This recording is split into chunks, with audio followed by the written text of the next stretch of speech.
Falamos àqueles que estão em casa também e estarão assistindo, né, esse momento da palavra, de edificação. Sejam como nós que estamos muito abençoados e abençoadas e edificados pelo Senhor. Quero ler com você o livro de Ruth, no capítulo de número 1, verso de número 16. Eu vou pegar apenas o verso 16, até por conta do nosso horário. Na realidade seria do versículo 11 ao 18, mas não há necessidade. Ruth, capítulo de número 1, verso de número 16. Convido você à leitura da palavra. Depois, no final, vamos lembrar aí as nossas atividades que teremos no final desta semana e algumas atividades que teremos ainda durante esse mês. Daqui a pouquinho outubro está chegando, coisas especiais, importantes, preciosas terão para nós. Amém? Ruth, capítulo de número 1, verso de número 16.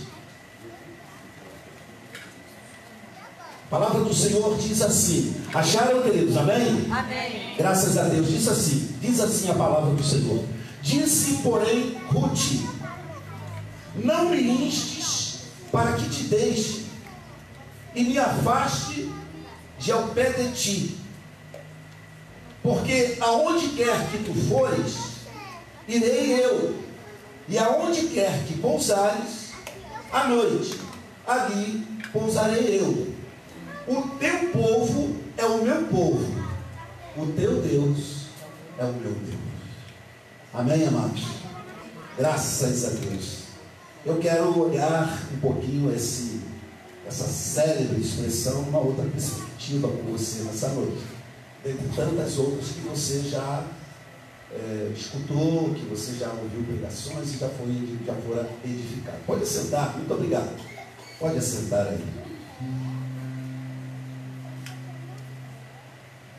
Sempre creia que Deus pode, a cada momento da nossa vida e história, fazer um milagre. Amém? Sempre creia que Deus pode operar e agir com grandes milagres sobre a vida da igreja, especialmente nessa área, né? Ultimamente as igrejas, no meio do povo, tantas enfermidades acontecendo, povo sendo assolado por enfermidades, e agora tem chegado assim de forma avassaladora no meio do ministério pastoral. Eu digo isso, pelo menos, porque a gente toma conhecimento. Conversava até recentemente com um colega pastor no telefone essa semana, que vai estar conosco aqui no mês de outubro. Depois a gente vai falar um pouquinho sobre esse momento especial. Vamos começar a partir de outubro. Ele vai vir aqui compartilhar das suas experiências. O que tem acontecido, eu nunca vi acontecer no meio do ministério pastoral tantas enfermidades. E principalmente vários colegas pastores, ou pelo menos não diria vários, mas alguns colegas pastores acometidos até com câncer. Oramos recentemente no monte por conta disso. E outras enfermidades. Muitos pastores com enfermidade. Aqui na nossa região, especialmente aqui na nossa região, a 7ª região. O bispo tem colocado assim uma lista dele para a gente, que a gente ficou de boca aberta. Uma coisa assim horrível, terrível. Nesse tempo todo de ministério pastoral na igreja, eu falava essa semana com esse colega. Eu nunca vi assim, um atrás do outro. Você pode até anotar aí para orar. Pastor Reinaldo Fronazia. Eu tive a oportunidade de trabalhar com ele no distrito de Pátria, como pastor na central de Itaperuna, e era o superintendente daquele distrito. O Ronaldo estava chegando, pastor Reinaldo estava chegando para o ministério. O Reinaldo teve agora recentemente um câncer no estômago, e o colega pastor que a gente conversou, teve até lá em cima em Itaperuna, passou para visitá-lo. A situação dele não é nada boa. O médico deu alta, está em casa, mas está muito delicado. Câncer no estômago. Fora outras questões que estão. Rapaz novo, iniciando o ministério, a flor do ministério, o ministério assim tremendo, um pastor, um excelente líder, um excelente músico, eu convivi um tempo com ele, um homem de Deus, uma família, uma esposa fantástica, e agora passando com essa luta lá com o câncer. Então, se você lembrar desse nome, pastor Reinaldo, da igreja de Valão do Barro, sabe? Isso foi pedido para que nós oremos especialmente por essa vida. E fora outros casos, que agora eu não me lembro aqui, mas você podendo dar sua oração, intercessão, lembra dos pastores que estão enfermos aqui na 7ª região, sabe? O pastor Reinaldo, então, é uma missão muito delicada, muito, mas muito delicada nisso. Deixa eu me voltar aqui, querido. E nós vamos orando, nós vamos ministrando, nós vamos clamando, né? E ministrando, ungindo a igreja com óleo, porque essa é uma prática bíblica e importante para esses momentos. Vamos lá. É um texto que eu até não tomei há pouco tempo. Eu diria que o texto ele não é propriamente meu, mas sim a hermenêutica, né, como diz na linguagem teológica, que é fazer do texto a aplicação dele ao contexto, ao momento, ao lugar hermenêutico, vamos assim dizer, trazendo para hoje, para agora, nesse momento que aqui a gente está. Achei muito interessante, ele é bem curtinho, mas achei muito interessante quando o escritor Joyce Stuell, ele trabalhou isso como uma mensagem de motivação e desafio, e muito mais motivação para aqueles que gostam e são apaixonados em ouvir a voz de Deus, e consequentemente absorvê-la no seu espírito, mente, coração, e para colocá-la também em prática. Ele diz o seguinte assim: certa vez um amigo me disse: Joy, descobri que minha vida não consiste dos sonhos que tenho, mas das escolhas que faço. Pode contar com isso. Você terá muitas escolhas a fazer na sua vida. E geralmente resume-se em escolher coisas quanto ao que queremos ou o que é melhor para os outros. Dentro das nossas escolhas, escolhemos: é o que eu quero para mim, você para você, ou escolhemos o que é melhor para o nosso próximo? Voltando aqui um pouco ao texto, uma história que fala em relação à questão de Noemi, né? a matriarca, né? Vamos dizer assim, que diz respeito a Ruth e a Orfa, aquelas duas noras. É uma história muito rica, de várias vertentes de entendimento e compreensão. Porém, a partir desse texto, ele fala de escolhas. Escolhas. Sempre que tomo ele para ministrar, eu acredito que eu ainda não falei aqui para vocês sobre esse texto, né? Eu sublinho dizendo o seguinte, que do nosso levantar ao nosso deitar, a nossa vida, ela é repleta de escolhas. Poder de decisão. Ou seja, repleta de coisas da qual nós vamos decidir ou não. Voltando aqui ao texto, depois que os maridos de Ruth e Orfa, eles morreram, elas precisaram decidir ou escolher estrategicamente o destino, e eu diria que muito mais o futuro, né? Muito mais a questão do futuro.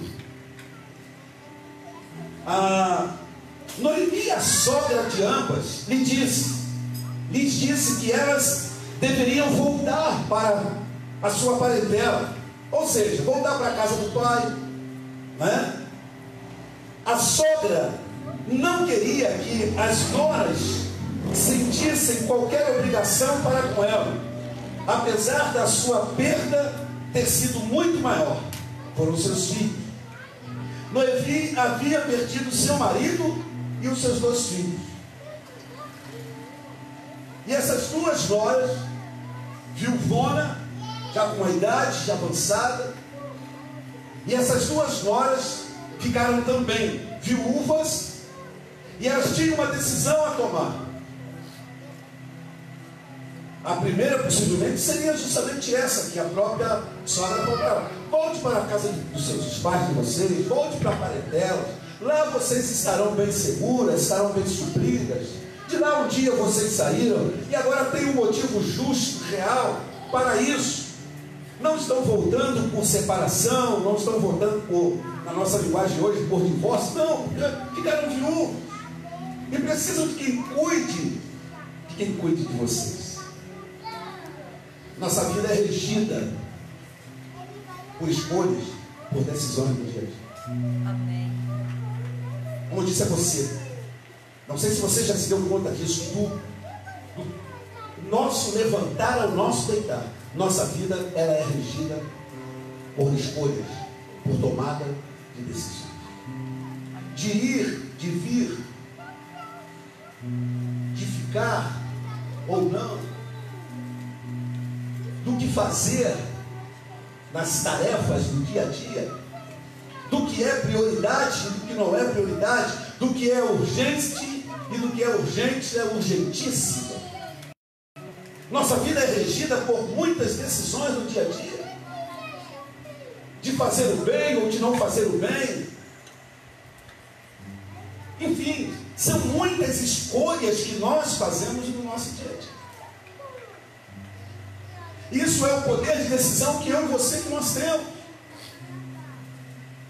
Isso é fato, uma coisa importante, querido, é que vale ressaltar aqui que ninguém pode escolher por mim e por você, a não ser o próprio Deus.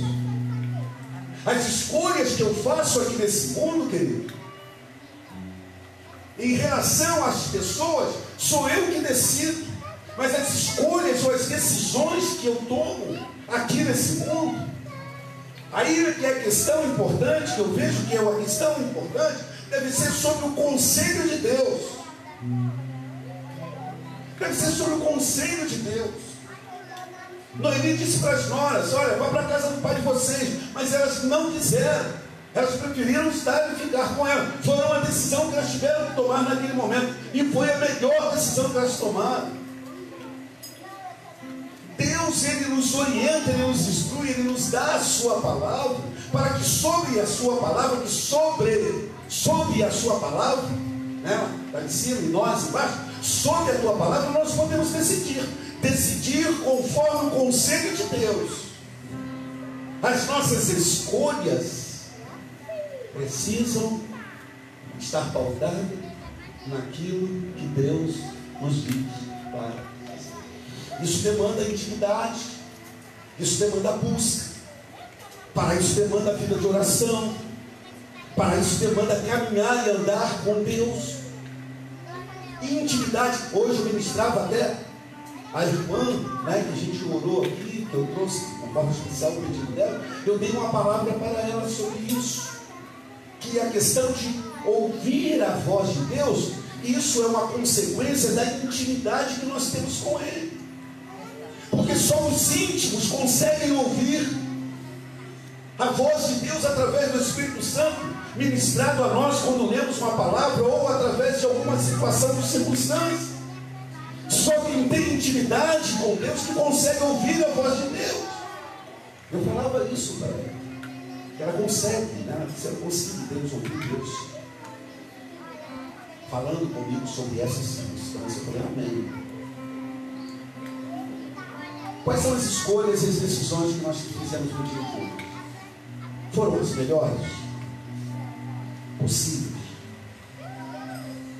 A Bíblia diz que tudo é possível aquele que crê. Ou seja, se ela me diz isso, está me dizendo a partir do tema do que nós estamos compartilhando nessa noite, que é possível que eu e que você tomemos as melhores decisões. A nossa questão de não tomar as melhores decisões para todas as circunstâncias da vida é porque É porque há algo que invade o nosso ser, que toma a nossa vida, chamada ansiedade. E que isso perturba a nossa mente, perturba o nosso homem interior e nos leva, a ansiedade nos leva a tomar decisões precipitadas, a fazer escolhas erradas. Nós queremos ver a coisa acontecendo. Não, eu não estou falando, querido, de motivação. Eu estou falando de ansiedade, que ela é, de certa forma, nociva. Que ela não é boa. E que conturba a minha mente, que invade o meu ser, e me leva a tomar decisões, a fazer escolhas, que não são escolhas que Deus tem aprovado segundo a tua palavra. A escolha de um casamento. Quanta gente paga o preço do casamento? A Bíblia vai dizer: descansa no Senhor e espera nele, tudo mais me fará. Salmo 40, esperei confiantemente pelo Senhor e ele se inclinou para mim. Eu sei disso, você sabe disso, mas na hora da causa, na hora da coisa, a gente ignora todo esse conhecimento que a gente tem. A gente ignora tudo. E a gente sai fazendo, nós saímos fazendo do nosso jeito, da nossa forma. A escolha de uma profissão.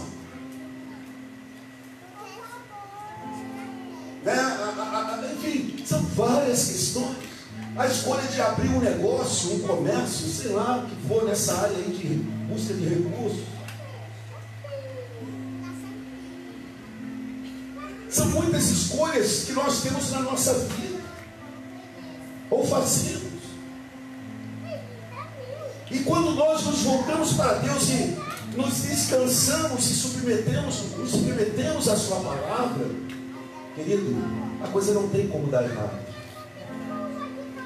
Porque se Deus estiver na frente, se Deus estiver no controle, vai dar tudo certo. Como diz até aquele cântico, né? Vai dar tudo certo. Orfa e Ruth, elas poderiam voltar para casa e começar lá junto os seus familiares uma nova vida, ou então ficar com Noemi para ajudá-la em época de grande necessidade, porque eles vinham da colheita, da lavoura. Agora o marido morreu, que era o homem, o provedor da casa, e agora ela teria que ser a mantenedora do seu lar, da sua vida. Orfa e Ruth também sabiam muito bem que a última opção provável significaria viver numa terra estrangeira como viúvas. Seria coisa complicada. Isso para o resto da vida, uma vez que poucos homens judeus iriam querer casar-se com uma mulher estrangeira. Não casariam, até por conta do princípio, até por conta da palavra, até por conta da própria orientação de Deus. Ou seja, judeus casando com judeus. O próprio Senhor já havia estabelecido isso. Estou lembrando da questão do povo que saiu do Egito, o que Deus falou para eles. E que lá em Esdras e depois lá em Neemias, no fechar da cortina para estabelecer a bênção, tiveram que mandar tudo embora. Então elas tinham esse entendimento de que viver numa terra estrangeira e ter que conviver com a questão da viuvez e a busca de um casamento seria muito complicada para elas, especialmente como mulheres. Quantas situações na nossa vida, é como a palavra de Deuteronômio vai dizer: eu te coloco diante de você 2 caminhos, o caminho do bem e o caminho do mal, o da bênção e o da maldição. E aí o Senhor diz para o seu povo: escolha. Deus é tão fantástico pela liberdade que nos deu. Ou seja, eu penso na questão, você na questão do livre-arbítrio, eu e você, nós temos algo tremendo conosco, dado pelo próprio Senhor, que é a liberdade de escolha. Ou seja, um Deus que nunca e jamais, nunca nos obrigou a nada, porque desde o princípio da criação, Deus já deu a liberdade de escolha para o homem. Ele não fez isso depois, no meio do caminho lá, que viu que a coisa deveria ser assim, não. Já antes mesmo do homem ser homem e da multiplicação, Deus já nos fez com liberdade. O poder de escolha é tremendo. E mais ainda, que para mim é significativo, é que nós, eu e você, nós temos algo tremendo e poderoso, grandioso, que pode nos nortear a nossa decisão, que é a palavra. A palavra de Deus está posta para nortear a nossa decisão. Isso é significativo, isso é fantástico. Ou seja, eu e você, nós não precisamos escolher como que tateando no escuro. Nós temos a palavra de Deus que norteia a nossa decisão. Agora, para isso, precisamos buscar nela. Precisamos, saber de Deus. E eu creio que aí é a maior dificuldade que nós enfrentamos. E que muitas das vezes, no meu conceito e a minha necessidade é para ontem. E aí quando eu vou pela palavra do Senhor, parece que Ele está deixando a coisa ainda para o amanhã. E aí eu entro em crise. Aí é a minha dificuldade. É como que eu digo diante de Deus, eu assim, mas Senhor, a minha questão é para ontem. Eu já estou aflito com aquilo. Eu preciso tomar uma decisão hoje.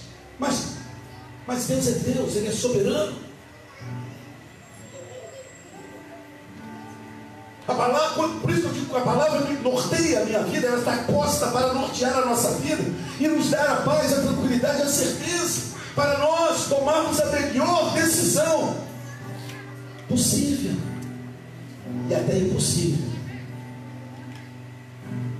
Isso é possível. Mas a ansiedade me domina, sabe? Eu querer que seja para ontem, com Deus. E eu digo a você, querido, o tratamento com Deus, nosso relacionamento com Deus, ele não pode estar pautado sobre a minha ansiedade, sobre a minha pressa, sobre o querer que seja agora. Isso chama-se pragmatismo religioso. Ou seja, tenho uma necessidade, como oramos aqui, e ao abrir meus olhos, eu já quero ver. Isso é pragmatismo religioso. Não é como a questão do McDonald's ou outros aí, especialmente essa empresa, né? Como lá na questão do drive-thru. Né? Você hoje não precisa sair nem de dentro do seu carro para poder parar, comprar um lanche, sentar com a família, bater um papo, descansar da viagem. Do jeito que você entra, paga aqui, saiu do outro lado, em fração de segundos, você já tem o seu lanche na mão e vai embora. A agitação, a correria, tomando conta das pessoas nesse mundo pós-moderno. E infelizmente, querido, é uma área da nossa vida que nós precisamos voltarmos mais à palavra e descansar. Porque a Bíblia diz que descansa no Senhor e espera nele, e tudo mais ele fará. Descansa no Senhor, confia no Senhor, espera no Senhor. Aleluia. Glória a Deus. Decisões, eu já tomei muitas decisões na minha vida que a minha maturidade hoje, já com meus cabelos brancos, com um pouco da minha idade, eu não sou tão velho assim, mas já dá, eu fico olhando um pouco para trás, já Jesus. Serviu para alguma coisa? Serviu para me poder hoje ver. Mas agora tem pessoas também que o tempo passa, fazem coisa, olha para trás e continua fazendo do mesmo jeito. Não muda nada. Continua agindo do mesmo jeito. Viu que não foi bacana, mas continua fazendo a mesma coisa. Nessa noite Deus nos chama a pensar sobre isso, querido. Que a nossa vida é regida por escolhas. A nossa vida é regida por escolhas. Escolhas que pensamos mais em nós Ou pensamos mais no outro?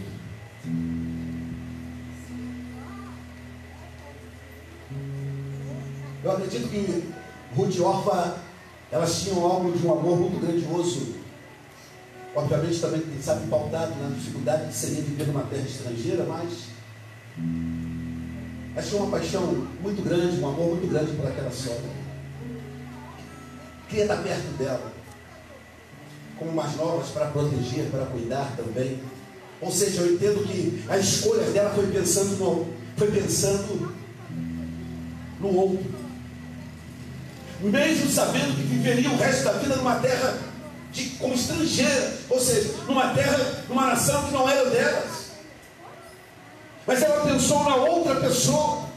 A escolha pautada no pensar no próximo, no pensar no outro, no sacrificar-se em detrimento da necessidade do outro. Mesmo sabendo o que aquilo ali significaria, o que essa decisão, essa escolha significaria.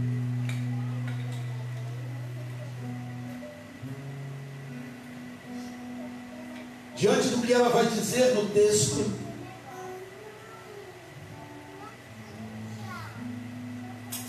em que Ruth vai dizer para Noemi: não me enches para que te deixe, me afaste de ti, porque aonde que você for, eu vou, aonde que você pousar, dormir, eu vou dormir, para onde você vai passar a noite, eu vou passar. E aí a célebre expressão de Ruth é: o seu povo é o meu povo, o teu Deus é o meu Deus. Amém. Sabe que isso é uma escolha que estava pautada, uma escolha, uma decisão que estava pautada em algo sob uma convicção tremenda, mesmo sabendo o preço. Queria o resto da vida ficar num lugar que para ela poderia ser sacrificial, como estrangeira naquela terra de Deus. Mas se você ler depois a história, passa por isso, você vai ver o resultado dessa decisão. A questão é, ei, entenda bem, aí a gente volta ao que Jesus diz nos evangelhos. De tudo aquilo que a gente semeia, a gente colhe. De toda decisão que tomamos, de todas as nossas escolhas, resultados nós teremos.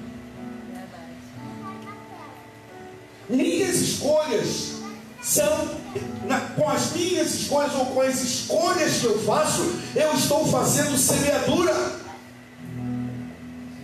As minhas decisões são semeaduras.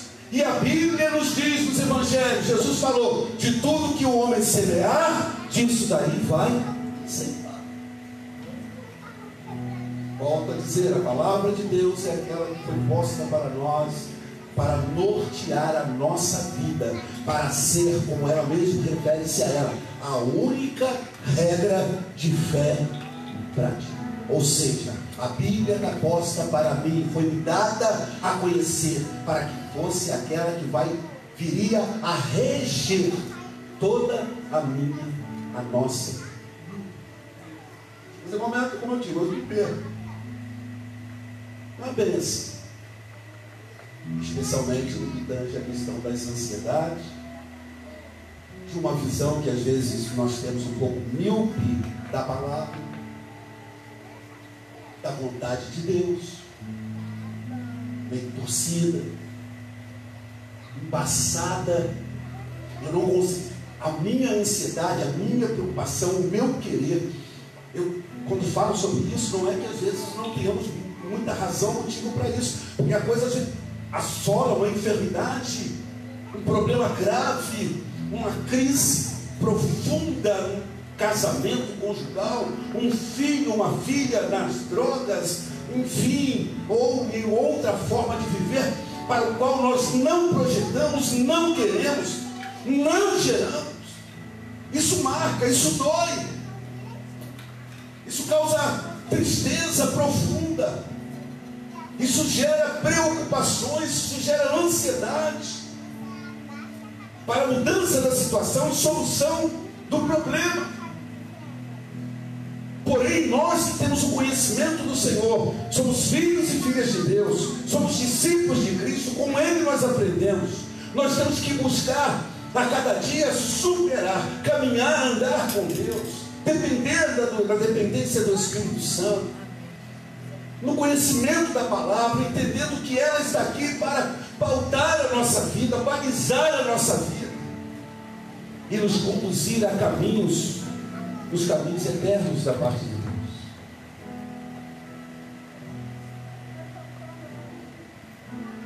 Ruth, ela decidiu atender às necessidades de Noemi, ao invés de servir a si própria. Ou seja, tá bom, eu vou para minha casa. Mas ela pensou na sogra. Mas aí tem a outra nora, órfã. Ela optou em ir embora e deixar Noemi para levar uma vida que achava que seria a vida melhor. Por que Ruth entra para a história? Inclusive a Bíblia traz um livro com o seu nome, porque conta a sua história. É por causa da sua decisão, foi por causa das suas escolhas. Entenda bem, porque Ruth entrou para os anais eternos em termos de Bíblia. É por causa da sua decisão. Porque todas as duas eram noras, todas as duas ficaram viúvas, todas as duas eram estrangeiras, todas as duas eram noras da mesma pessoa, da mesma sogra. Porém, o que fez a diferença na vida de Ruth fora a sua escolha. Guarde isso. O que faz a diferença nas nossas vidas, no nosso ministério, na nossa família, no nosso tudo, são as escolhas que nós fazemos. Não é porque é branco, que é preto, que é estrangeiro, que é isso, que é aquilo, que é baixo, que é alto, porque, sabe, é batizado com o Espírito Santo, não é batizado com o Espírito Santo, porque tem mais tempo de igreja, porque não há mais tempo. Ei, o que faz a diferença na nossa vida, no nosso ministério, é as escolhas que nós fazemos. Ou são as escolhas que nós fazemos. De tudo que planta semeia, escolha é uma semeadura. Escolhas são sementes que nós estamos plantando. Ruth passou a desempenhar um papel significativo, e aqui eu finalizo, na história judaica. Não fora só importante, a sua decisão não só marcou como importante na vida da sua sogra Noemi, mas Ruth a história dela foi significativa para a vida dela. Ela passou a desempenhar um papel tremendo, como está aqui, que nós conhecemos a história, um papel significativo na história judaica, e tornou-se mais ainda, segundo Marcos capítulo 1 verso 5, ela tornou-se uma ascendente do próprio Cristo Jesus. Pega lá na genealogia para ver se não está.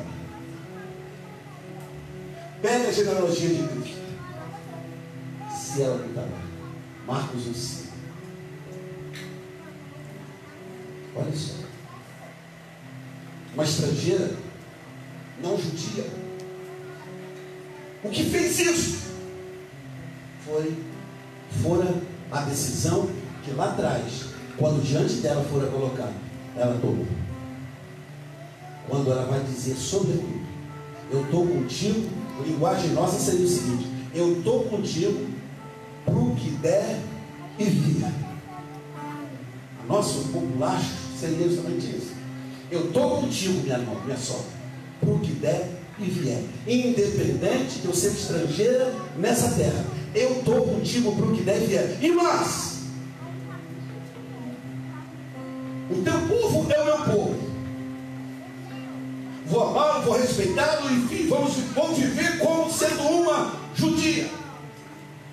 Mas a questão bacana aqui no texto, nesse final do verso 16, é quando ela vai profetizar e dizer: o teu Deus é o meu Deus. porque ela tinha tudo, como não sendo judia, de cultuar ou de ter uma cultura religiosa, de culto a outros deuses ou a outro Deus. Mas naquele momento ela quebra um paradigma religioso, e eu diria que ela estabelece um canal de bênção para a sua vida, e o ministério que ela viria a ter, chamo de ministério porque foi interessante, que ela viria a ter de representatividade para a história dos judeus. Quando ela vai dizer o teu Deus é o meu Deus, ela faz uma aliança. Ali nesse momento, com essa pequena expressão específica, ela está fazendo, ou ela fizera uma aliança com Deus, dentro do poder de decisão que sabiamente ela tomou, quando que Orfa, meteu o pé para a casa dos seus pais, ou a casa dos seus irmãos, dos seus pais. Ela decidiu servir a outra pessoa. Deus nos chama a sempre tomarmos esse nível de decisão na nossa vida, a servirmos a Ele em primeiro lugar, porque a Bíblia fala sobre isso, mas também a servirmos nosso coração. Essa atitude foi uma, não importa. Ela diz: eu vou estar contigo, eu vou te servir, eu vou estar com você, e eu vou servir ao teu Deus. Eu vou servir ao teu Deus. Que nossas escolhas sejam pautadas nessa verdade, mas que também outras escolhas que nós venhamos a fazer na vida possam ser escolhas que lá na frente nós possamos dizer: pareceu bem a mim e pareceu bem ao Espírito Santo, parafraseando a palavra de Paulo lá. Pareceu bem a mim e ao Espírito Santo. Então eu vou tomar essa decisão. Descansa no Senhor, espera nele, calma, sem pressa. É igual o mineiro diz: o devagar também é pressa. É o ditado que tem: come pela beira igual o micalquinho, vai comendo é sobre. Não importa o nível de intensidade da causa, descansa no Senhor. Sirva o outro. Amém. Sirva quem Deus colocar diante de você para servir. Porque melhor é servir do que ser servido. E Jesus veio para isso, para servir e não para ser servido. E muito mais, Ele deu a sua vida em resgate de todas as pessoas. Que Deus nos abençoe. Escolhas, coloque-se de pé. Vamos orar, vamos agradecer a Deus. E agora eu quero orar com você nesse momento final do nosso culto.